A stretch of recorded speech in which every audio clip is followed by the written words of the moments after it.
The Donkey and the Obeisance. Subramanian was a sculptor.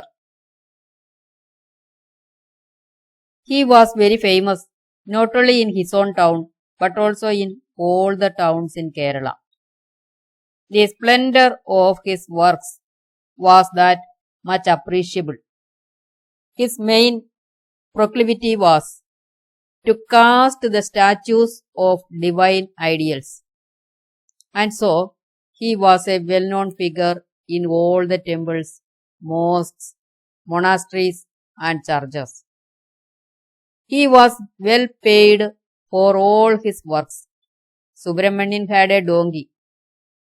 As its name implicated, it was really a fool. The sculptor used his donkey to take his statues to the places where they had to be put up. Once the sculptor was ordered by the conductors of a famous temple to carve the ideal of their beloved deity.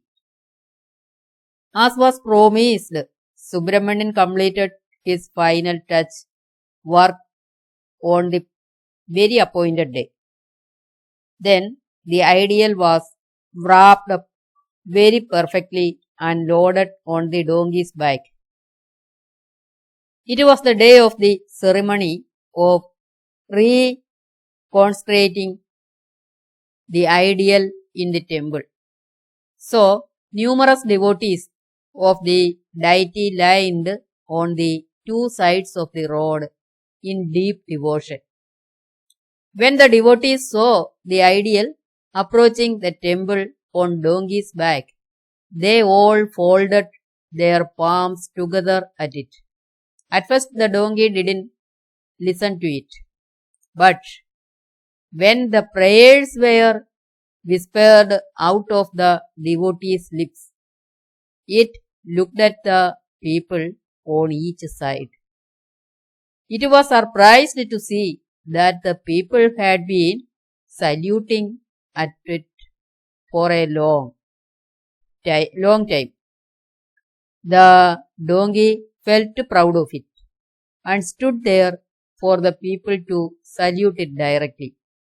Subramanian tried to move his donkey forward, but the foolish creature stood firmly and showed its reluctance of walking by nodding its head to and fro.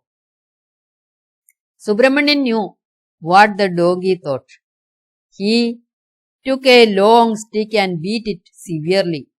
The donkey could not understand why its master was doing so, not to give the people a chance to salute it directly.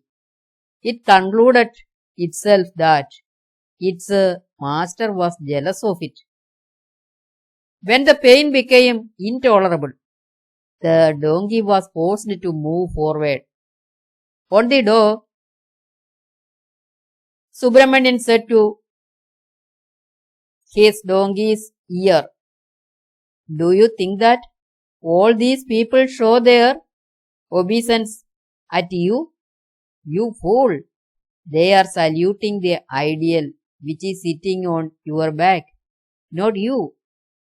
But still it could not grasp the idea that it was not saluted, but the ideal.